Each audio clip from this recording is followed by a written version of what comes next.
All right, guys. I know today we're going to be talking about credit, Credit burden credit, issues, subprime challenges. credit. Yeah. Yeah, like things you need to be aware of heading into the dealership if you're in that situation, and also things that you can do after you leave the dealership with a loan and how you can, put yourself in a good financial footing. Now, Pops, before we get into that, Yes.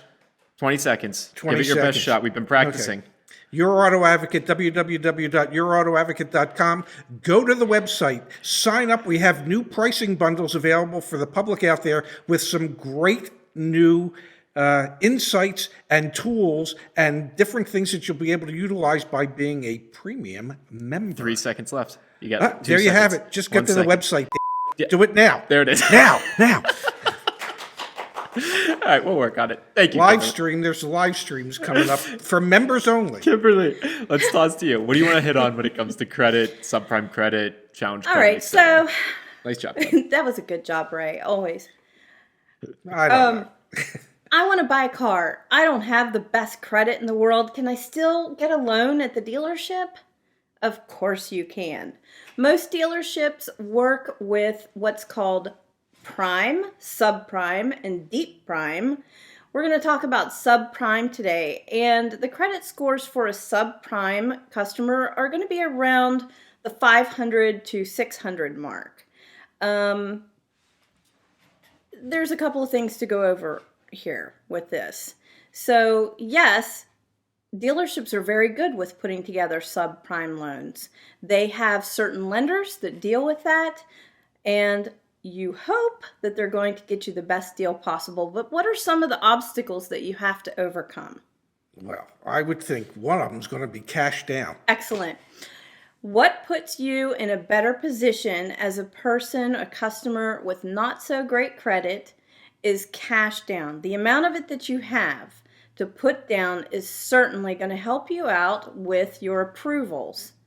Why is that, Ray? Well, I would think only because banks, when they look at lending people money, look at a loan to value ratio. And if you have super duper credit, then you can sometimes finance up to 140% of the MSRP or the Kelley Blue Book retail value of a pre-owned car, if you have really super duper credit.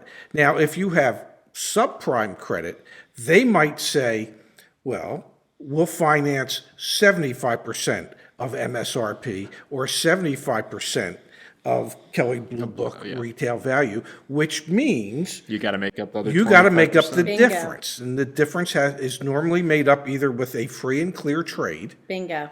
Yeah. or Or cash the down. cash down, exactly. Also, your term might be shortened as opposed to a customer with super duper credit. I like that term. So instead of getting 72 months or 75 months, you might only be able to get 60, maybe 66 months. It's because of risk.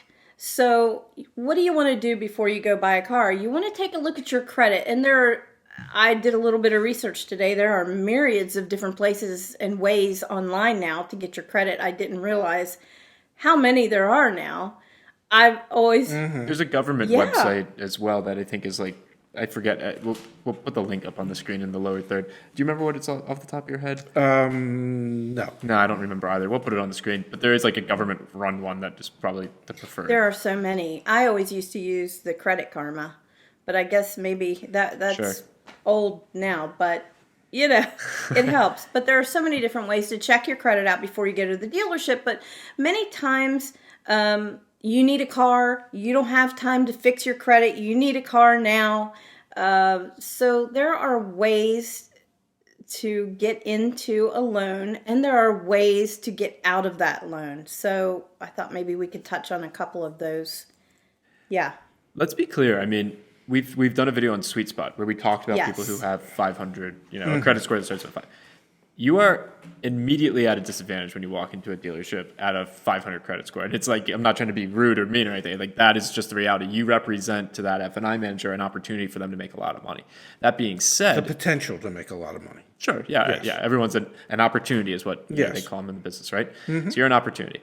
And you're a good opportunity. And so to protect yourself, I think what I'm hearing from you, Kimberly, is be aware of what you're walking into, i.e. watch videos like this. Know your credit score walking in so that if you do get something that's too outrageous, you can maybe push back. And then the third piece would be if you need a car, absolutely need a car and you got to do it, you can go do it. But recognize that you should then take some next steps immediately afterwards to put yourself in a better financial footing. We've talked about in some other videos, credit unions, right, Kimberly? I mean, if you're subprime, deep prime, just challenged credit, becoming a member of a credit union is probably your best opportunity. And there are some credit unions. I remember I was talking to one of our viewers actually works at the PF, the Pennsylvania Education Federal Credit, some acronym. And I was talking to him. We got on a phone call. Josh, he's a really nice guy. And he said, we're a credit union where we don't check credit scores. Once you become a member, you get access to our rates. The rates are what the rates are. Wow. Exactly. And it was like 3.49% was like for it was a good term. And he said people nationwide become members just to get an auto loan.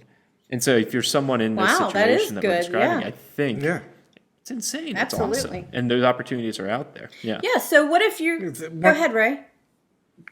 Well, I was going to say one of the other things you could do, let's say you end up with a 60-month loan. That doesn't mean you have to keep that high interest rate loan for 60 months. Right.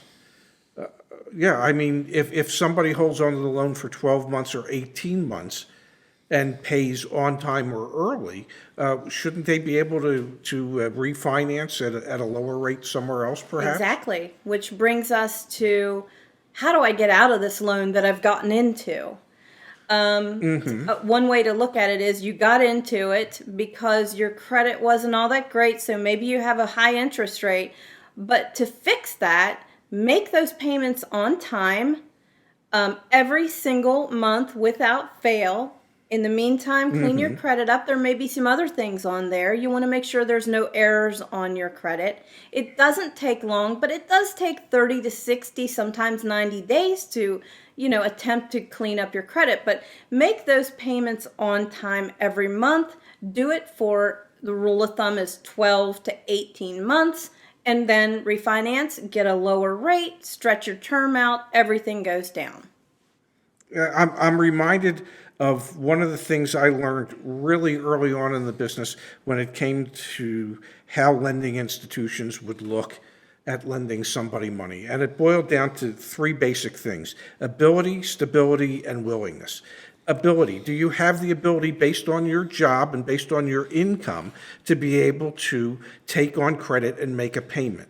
Stability. How long have you been in your line of work? How long have you been at that particular job in your line of work? If you're somebody that 1 week was a computer technician and was on that job for a month, and then a month later you're a doctor. You're a doctor. Well, that's a red flag. So I concur. So it's stability. And then the third was willingness. And what lending institutions mean by willingness is, how have you handled your previous credit obligations?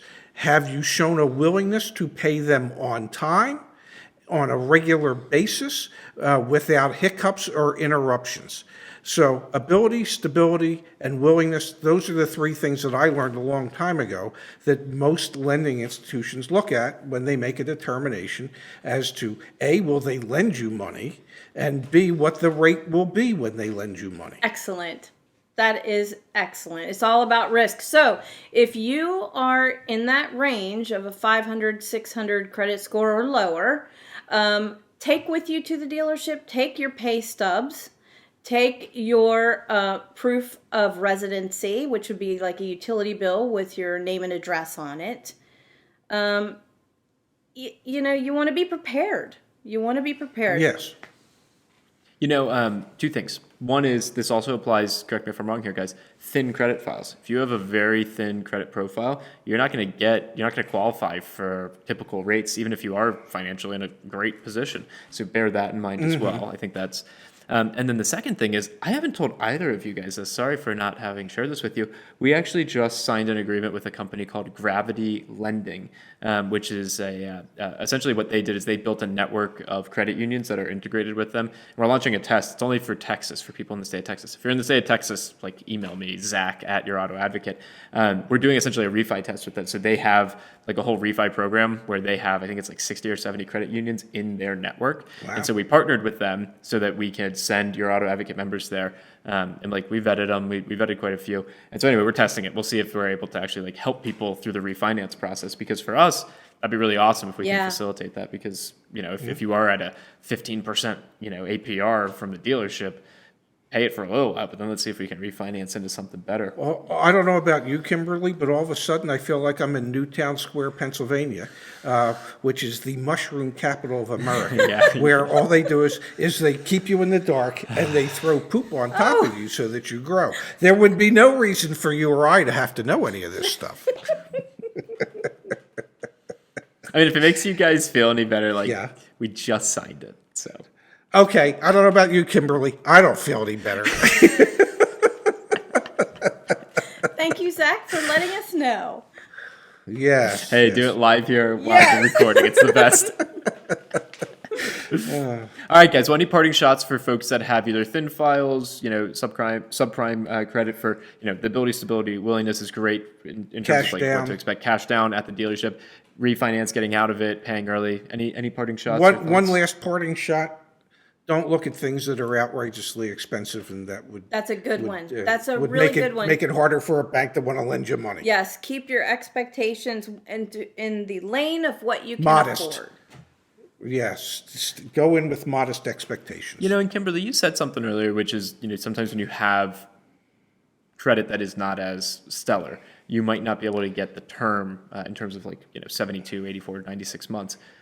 Honestly, that's a beautiful thing in the sense that if you do have to stretch out your loan that far, you're probably biting off more than you can chew. And so, you know, it's funny to think that like when you guys were in the business, especially you, Dad, back in the 80s and whatnot, I mean, car loans were, I'm not trying to date you, I'm just being serious. Like car loans were what, 24, 36 months? Yeah, 24, 36. Yeah, I remember when they went to 48. That was like a big long deal. time. And so, oh my God. You know, if you are stuck with a cap of 60 months, look at that as a positive. I mean, in terms of like your personal finances and your opportunity to, you know, regain stability. At least that's something that went through my head, Kimberly, when you said that. That's That's not such a bad thing. That's a really good thought. That's a very good thought. And a lot of times, if you are credit challenged, you see all the advertising for 0% and 0.9s, and you get that in your head, and then you walk into the dealership with that expectation, and then it smacks you in the face. So.